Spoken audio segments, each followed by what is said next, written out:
இருந்த நிலையை அந்த காலத்தில் வாழ்ந்தவர்கள் யோசித்து பாருங்கள். இன்றைக்கு ஒரு 40 ஆண்டுகளை நெருங்குகிறோம். இன்றைக்கு எங்கே உயர்ந்திருக்கிறது என்று பாருங்கள். காரணம் என்ன? இந்த நாட்டுக்கு இது போல பல நாடுகளுக்கு நீங்கள் வந்ததால் உள்ளது கொண்டு அடித்து கொண்டிருந்தவர்கள் இன்றைக்கு அங்கேயும் நன்றாக இருக்கிறார்கள், இங்கேயும் போராடி ஜெயிக்கிறீர்கள் அப்படின்னு இந்த அணி சொல்லுது. என்னங்க சொன்னாங்கல்ல,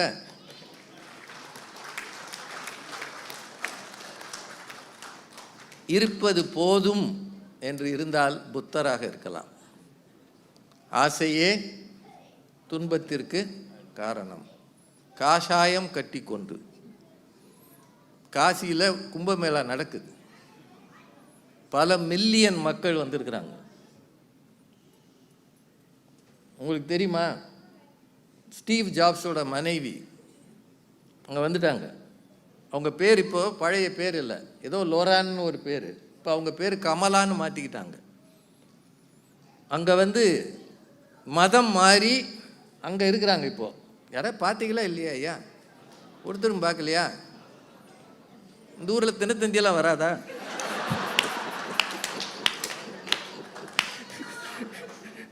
என்ன அநியாயமா இருக்கு. நீங்கள் எல்லாம் அட்வான்ஸ்ன்றீங்க, தீயணைக்கு தான் முடியாதுன்னு நினைச்சேன். எதுவும் ஆணைக்கும் அடி செருக்கும் நான்ல அது தீயணைப்பில் தான் தெரிஞ்சது.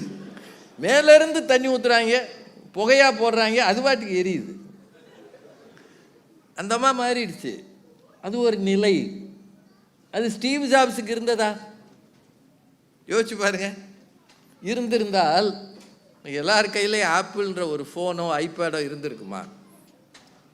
உலகை மாற்றிய 3 ஆப்பிள்கள்னு பல இடத்துல பேசியிருக்காங்க. இவங்க கூட பேசியிருக்காங்க. ஒன்று ஆதாமின் ஆப்பிள், அடுத்தது நியூட்டனின் ஆப்பிள், 3வது ஸ்டீவ் ஜாப்ஸ் ஆப்பிள். இதெல்லாம் இல்லாமல் இருந்திருந்தா எப்படி இருந்திருக்கும்? நாம் பிறந்தோம், வாழ்ந்தோம். யோசித்து பாருங்கள். உலகை சுற்றி வெல்வது என்பது உங்களுக்கு நீங்களே ஒரு இலக்கை அமைத்து கொண்டு அந்த இலக்கை நோக்கி நகர்ந்து தேடி சோறு நிதன் தின்று, ஒரு அருமையான பாட்டு சொன்னாங்க. வேடிக்கை மனிதரை போல வீழ்ந்து விடாமல் இந்த மண்ணிலே கடவுள் நம்மை அனுப்பியதற்கு ஏதோ ஒரு காரணம் இருக்கிறது. அந்த காரணத்தை நோக்கி நகர்வோம். இறை நம்பிக்கையோடு இருப்போம். இறைவன் என்னவாக வைத்திருக்கிறானோ அது நிச்சயம் நம் கரங்களில் வந்து சேரும். அவர் சொன்னார் ஒரு வரி, எங்களுக்கு உலகம் எங்கள் காலடியில் அப்படின்னு. உலகம் எங்கள் காலடியில்னு நினைப்பதுவே ஒரு வெற்றி தான். அது சாதாரணமாக வராது. ஜெயிச்சவன் தான் உலகம் எங்கள் காலடின்னு சொல்வான். நிறைவாக இருக்கிறவனுக்கு அது வார்த்தையே வராது. யார் நீங்கள் சொன்னீங்கன்னு நினைக்கிறேன். அப்படின்னா உங்கள் பிள்ளைகளுக்கு நேர்மையான வழியில், நியாயமான பாதையில், சத்திய வழியில், தர்ம வழியில் ஜெயிக்க வேண்டும் என்று சொல்லிக் கொடுங்கள்.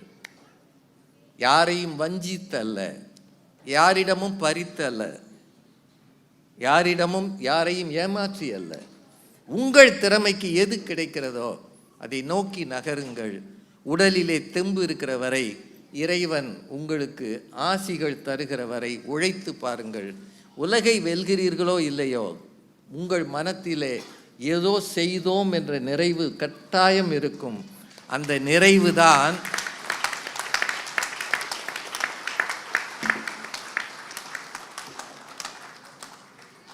நீங்கள் வாமனனா இருந்தால் கூட கிருஷ்ணனையே ஜெயிக்கலாம், கண்ணனையே மகாபலியையே ஜெயிக்கலாம். இவ்வளோன்னு தான் அவன். நான் மகாபலியை ஜெயித்து அவதாரமாக மாறினான் இல்லையா? என்னத்தை உயரது எடுக்கிறீங்க, என்ன அவதாரம் எடுக்கிறீர்கள் என்பது அல்ல, உங்களாலும் சாதிக்க முடியும் என்பதை கடவுள்களே காட்டி இருப்பதால் எந்நேரமும் ராமனாதான் இருக்கணும், வில்ல கையில் எடுக்கணும்னு இல்லை, ரொம்ப அமைதியாக ஜெயிக்கவும் முடியும். இந்த சமூகத்தில் ஒவ்வொருவருக்கும் ஒரு பங்கு இருக்கிறது.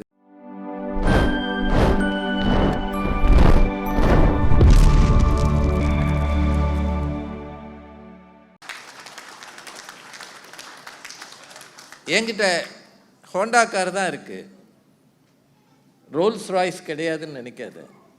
அங்கே ஒருத்தன் சிக்னலில் பிச்சை எடுத்துக்கிட்டு இருக்கான். நான் அமெரிக்காவில் வந்தால் எவனுமே பிச்சை எடுக்க மாட்டான்னு நினச்சேன் ஆரம்பத்தில். அதை விட இந்த ஊருக்கு வரும்போதெல்லாம் நான் முதல் தடவை ரொம்ப நொந்து போனேன். ஒரு வீட்டில் தங்கியிருந்தேன். நைட்டு தூங்குறதுக்கு தண்ணி கேட்டேன் ரூமில் வைக்கிறதுக்கு. அவங்க சொன்னாங்க பாத்ரூமில் பிடிச்சி குடிங்கன்னா. இந்த ராத்திரி பூரா எனக்கு வயிற்றுச்சலாக இருந்தது. மதுரையில் கூட என்னை எவனும் இப்படி அவமானப்படுது. தண்ணி கேட்டால் பாத்ரூமில் பிடிச்சி குடின்றாங்க. நான் அவ்வளோ கேடுகட்டு போய் அந்த ஊருக்கு வந்திருக்கேன். ஒரு நல்ல தண்ணி கொடுக்க கூட இவங்க எதுக்கு என்னைய கூப்பிட்டாங்க ராத்திரியெல்லாம் நினச்சேன். அப்புறம் காலையில் கேட்டேன், ஏன் சார் பாத்ரூமில் பிடிச்சி குடிக்க சொன்னீங்கன்னு. நாங்களும் அதுதான் குடிப்போம்னா. ஐயோ, எங்கள் ஊர் பாத்ரூம் தண்ணியை குடித்தா நான் பெரிய சிக்கலாயிருமே. இங்கே எல்லா தண்ணியும் ஒரே தண்ணி தான் இல்லை. இப்போது இந்த ஊரில் எல்லா வசதியாக இருக்கும்னு நினைக்கிறோம். அங்கேயும் 2 பேர் தொப்பியோடு நிற்கிறான்ல, கையில் ஒரு போர்டு வச்சுருக்கான், ப்ளீஸ் ஹெல்ப். நம்ம ஐ எம் புவர். அவன்கிட்ட நானும் சொல்லணும்னு நினச்சேன்.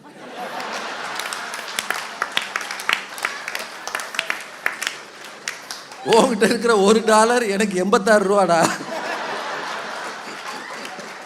86 ரூபா 50 பைசா. இப்போ யார் புவர் யார் ரிச்சர்? ஏற்கனவே உங்க ஆள் மேலே வந்துட்டாரு. என்னென்ன பண்ண போறான்னு எவனுக்கு தெரியும்? நீ வரி போட்டால் நானும் போடுவேன், நீ வர சொன்னா நானும் வருவேன்றாரு. மேலே வரும்போதே இந்த பாடம் இருந்தா வந்த பிறகு என்னப்பா கந்தப்பா அப்படின்னு நாங்கள் பயந்து கிடக்கும். மனம் என்பது தேடல் உள்ளது. ஒரு சினிமா பாட்டு தான் அது. தேடல் என்பது உள்ளவரை தினமும் பசி இருக்கும். தேடல் என்பது உள்ளவர்க்கே வாழ்வில் ருசி இருக்கும். கேட்டுக்கீங்களா இல்லையா? என்னடா சினிமா பாட்டா சொல்றானே, ஏன்னா எல்லாம் தொல்காப்பியம் வரைக்கும் சொல்லியிருக்காங்க. நானும் நகையே அழுகை இடிவரல் மறுக்கைனா இருக்கிற கூட்டம் கலைஞ்சிரும். வாழ்க்கை என்பது ஒரு தேடல் தாங்க. குழந்தைய பிறந்த உடனே என்ன பார்க்குறோம்? என் பிள்ளை அறிவாளின்னு பார்க்குறோம். அப்பா அம்மாவுடைய பூர்வ ஜென்ம அறிவு இறைவன் கொடுத்தது. நுண்ணிய நூல் பல கற்பினும் மற்றும் தன் உண்மை அறிவே மிகும் அப்படின்னு வள்ளுவர் சொல்லியிருக்கிறார். உள்ளுக்குள்ள அவனுக்குள்ள இருக்கிறத இன்பான்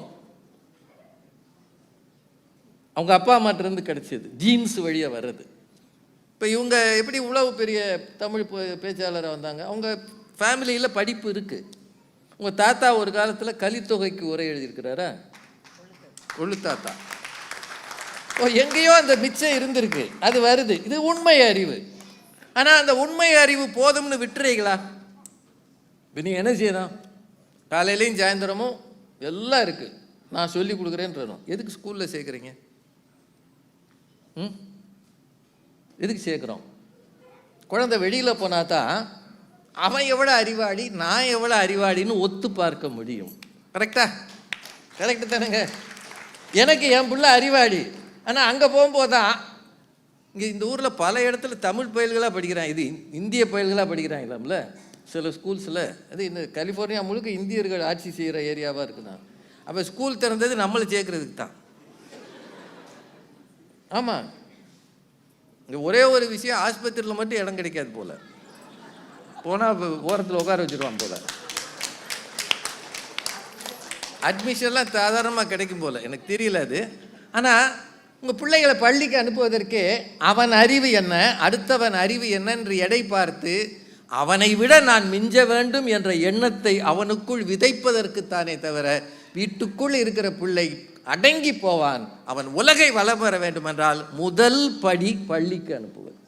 சரியா இல்லையா? அடுத்தது நீ மேலே வரணும்னு சொல்லி கொடுக்கறது, போட்டிகளுக்கு அனுப்புவது. எங்கள் பள்ளிக்கூடத்தில் ஒருத்தன் 100 மீட்டர் ஓட்டப்பந்தயத்தில் ஃபஸ்ட்டாக வந்திருக்கான். எங்கள் பள்ளிக்கூடத்தில் இவன் தான் ஃபஸ்ட்டுன்னு விட்டுருக்காங்களா? ஏன் டிஸ்ட்ரிக்ட் லெவலில் விட்றோம்? ஏன் ஸ்டேட் லெவலில் விட்றோம்? ஏன் நேஷ்னல் லெவலில் விட்றோம்? அதுக்கப்புறம் ஏன் ஒலிம்பிக்கு அனுப்புகிறோம்? இது வரைக்கும் நம்மளுக்கு யாரும் ஜெயிக்கலைன்னு நினைக்கிறேன். இந்த ஊருக்காரங்க ஏதோ உசைன் போல்ட் மாதிரி ஓடிடுறாங்க, நம்ம ஊருக்காரங்க இன்னும் ஓட மாட்டேங்கிறான். வருவான், ஒரு காலத்தில் வருவான் சார். எல்லா துறைகளிலும் இந்தியா மேலே வரும் காலம் வெகு நாள் இல்லை. ஒரு 100 வருஷம் முன்னாடி யோசித்தார்களா? யாராவது ஒரு இந்தியன் யோசித்திருப்பானா? ஒரு கனவு தேசத்தில் நாங்கள் கொடி கட்டுவோம், எங்களில் இளைஞர்கள் அங்கே போய் ஆட்சி செய்வார்கள், நிறுவனங்களின் தலைவர்களாக இருப்பார்கள். அவர்களை கேட்ட அரசாங்கங்கள் முடிவெடுக்கும். விசா பாலிசியை கூட நிறுவனங்கள் முடிவு பண்ணுகிற காலமாக இருக்கிறது. அவர்களை கேட்ட அரசாங்கம் முடிவெடுக்கும். அவர்களுக்கு இந்திய அரசாங்கம் ராஜ மரியாதை தரும். 90களில் இந்தியா இருந்த நிலையை அந்த காலத்தில் வாழ்ந்தவர்கள் யோசித்து பாருங்கள். இன்றைக்கு ஒரு 40 ஆண்டுகளை நெருங்குகிறோம். இன்றைக்கு எங்கே உயர்ந்திருக்கிறது என்று பாருங்கள். காரணம் என்ன? இந்த நாட்டுக்கு இது போல பல நாடுகளுக்கு நீங்கள் வந்ததால் உள்ளது கொண்டு அடித்து கொண்டிருந்தவர்கள் இன்றைக்கு அங்கேயும் நன்றாக இருக்கிறார்கள், இங்கேயும் போராடி ஜெயிக்கிறீர்கள் அப்படின்னு இந்த அணி சொல்லுது. என்னங்க சொன்னாங்கல்ல,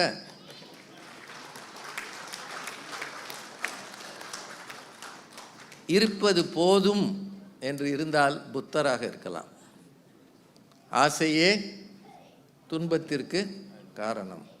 காஷாயம் கட்டி கொண்டு காசியில் கும்பமேளா நடக்குது.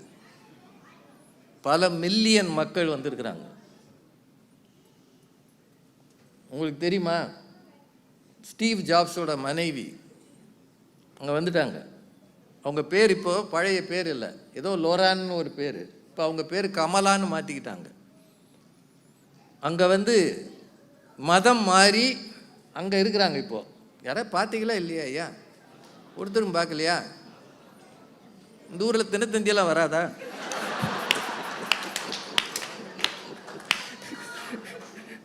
என்ன அநியாயமா இருக்கு. நீங்கள் எல்லாம் அட்வான்ஸ்ன்றீங்க, தீயணைக்கு தான் முடியாதுன்னு நினச்சேன். எதுவும்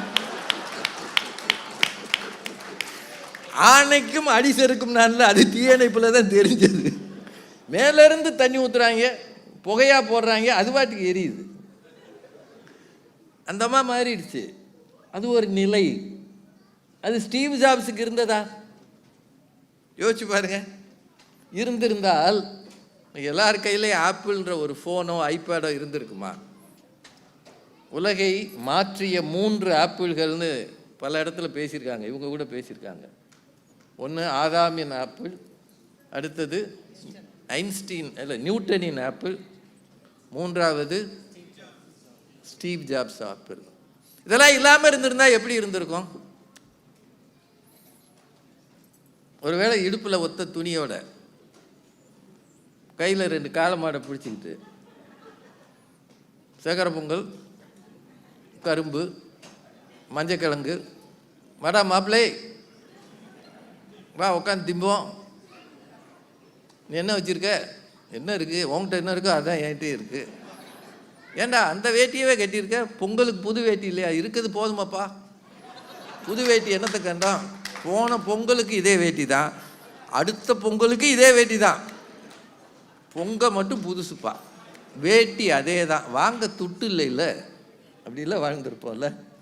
அருப்புக்கோட்டையிலேருந்து அவங்க அப்பா அதே தான் நினச்சிருக்கிறாரு. இன்றைக்கி அவங்க சொல்கிறாங்க எங்கோ சாமியார்கிட்ட போய் அதை கேட்டோன்னு சொல்கிறாங்க. ஆனால் அந்த சாமியார் எல்லாருக்கும் சொல்லி தர மாட்டார். அமெரிக்காவிலேருந்து வர்றீங்கன்னா தனியாக சொல்லி கொடுப்பார். ஏன்னா நாங்கள் கொடுக்குற 500 ரூபா எப்போ வேணாலும் செல்லாமல் போகும், உங்கள் டாலர் எல்லா காலத்துலையும் செல்லும்.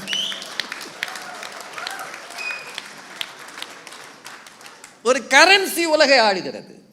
ஒரு கரன்சி எப்படியாது? உலக நாடுகள் எல்லாம் செல்லுகிற பாஸ்போர்ட் எதுன்னு தெரினா சிங்கப்பூர் பாஸ்போர்ட்டுன்றான், அடுத்து ஜப்பான் பாஸ்போர்ட்டுன்றான், அடுத்து உங்கள் ஊர் பாஸ்போர்ட்டுன்றான். If you have a Singapore passport you can go to any country without a visa. என்ன பெரிய உலகை வெல்லுகிறதுன்னு.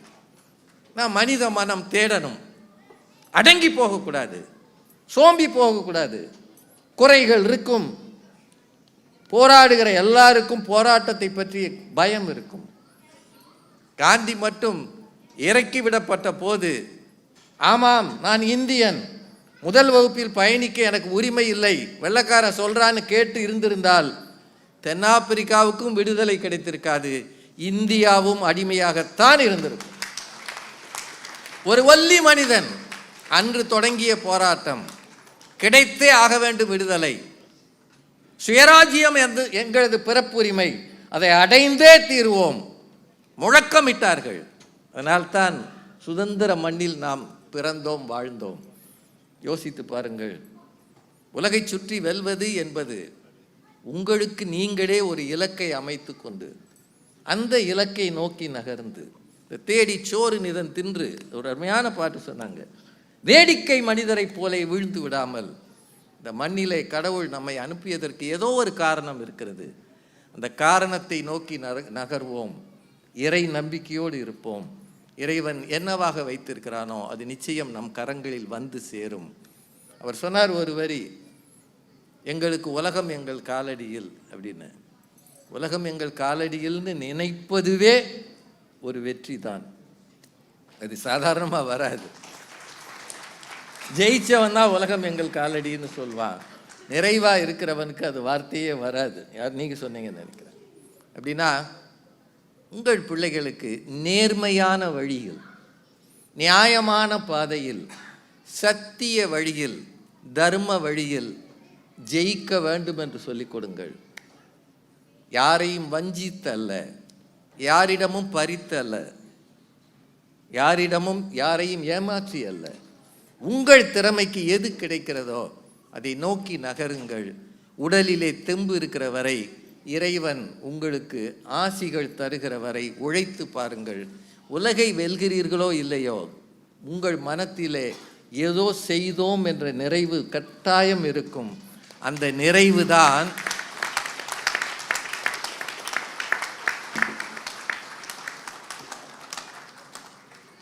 நீங்கள் வாமனனா இருந்தால் கூட கிருஷ்ணனே ஜெயிக்கலாம், கண்ணனே மகாபலியே ஜெயிக்கலாம். முழுன்னு தான் அவன். நான் மகாபலியை ஜெயித்து அவதாரமாக மாறினான் இல்லையா? என்னத்தை உயரது எடுக்கிறீங்க, என்ன அவதாரம் எடுக்கிறீர்கள் என்பது அல்ல, உங்களாலும் சாதிக்க முடியும் என்பதை கடவுள்களே காட்டியிருப்பதால். எந்நேரமும் ராமனாதான் இருக்கணும், வில்ல கையில் எடுக்கணும்னு இல்லை, ரொம்ப அமைதியாக ஜெயிக்கவும் முடியும். இந்த சமூகத்தில் ஒவ்வொருவருக்கும் ஒரு பங்கு இருக்கிறது. அந்த பங்கை செய்யுங்கள். அது இல்லை என்றால் சோம்பி போவோம். சோம்பி போகாதிருங்கள். அதுதான் நல்லது. அதுதான் இந்த பட்டிமன்ற தலைப்பு. இதற்கு மேலே அவரவருக்கு இதயத்திலே என்ன தோன்றுகிறதோ அந்த முடிவை எடுத்துக்கொள்ளுங்கள். எங்களை பொறுத்தவரை இந்த பட்டிமன்ற வாத பிரதிவாதங்களை வைத்து பார்க்கும்போது மகிழ்ச்சி என்பது உலகை சுற்றி வெல்வது,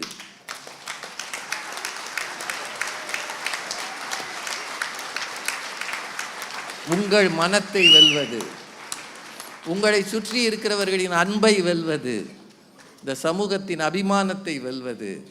அது தூர பாரங்களை வைத்து அல்ல, எத்தனை இதயங்களை தொட்டு இருக்கிறீர்கள் என்பதை வைத்து. அதுதான் சரியான வெற்றி என்று சொல்லி இந்த நிகழ்ச்சிக்கு ஏற்பாடு செய்தவர்களை விட இருந்து கேட்ட உங்களுக்கு 1000 முறை மீண்டும் நன்றியை சொல்லி வணங்கி விடைபெறுகிறேன். நன்றி, வணக்கம். ஞாலங் கருதனங் கைகூடுங் காலம் கருதி இழத்தாற் செயின் முயூவ விளக்க உரை. செயலை முடிப்பதற்கு ஏற்ற காலத்தை அறிந்து இடத்தோடு பொருந்துமாறு செய்தால் உலகமே வேண்டும் எனக் கருதினாலும் கைகூடும். சாலமன் பாப்பையா விளக்க உரை. ஏற்ற காலத்தையும் இடத்தையும் அறிந்து ஒரு செயலைச் செய்தால் பூவுலகம் முழுமையையும் வேண்டினாலும் அது கைவசப்படும். கலைஞர் விளக்க உரை. உரிய காலத்தையும் இடத்தையும் ஆய்ந்தறிந்து செயல்பட்டால் உலகமே கூட கைக்குள் வந்துவிடும். ஞாலங் கருதனங் கைகூடுங் காலம் கருதி இழத்தாற் செயின் முயூவ விளக்க உரை. செயலை முடிப்பதற்கு ஏற்ற காலத்தை அறிந்து இடத்தோடு பொருந்துமாறு செய்தால் உலகமே வேண்டும் எனக் கருதினாலும் கைகூடும். சாலமன் பாப்பையா விளக்க உரை.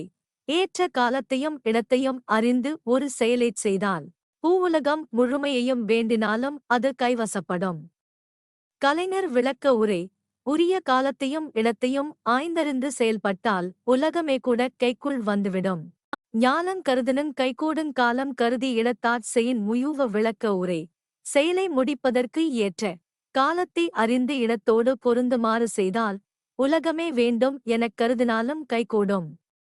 சாலமன் பாப்பையா விளக்க உரை. ஏற்ற காலத்தையும் இடத்தையும் அறிந்து ஒரு செயலைச் செய்தால் பூவுலகம் முழுமையையும் வேண்டினாலும் அது கைவசப்படும். கலைஞர் விளக்க உரை. உரிய காலத்தையும் இடத்தையும் ஆய்ந்தறிந்து செயல்பட்டால் உலகமே கூட கைக்குள் வந்துவிடும்.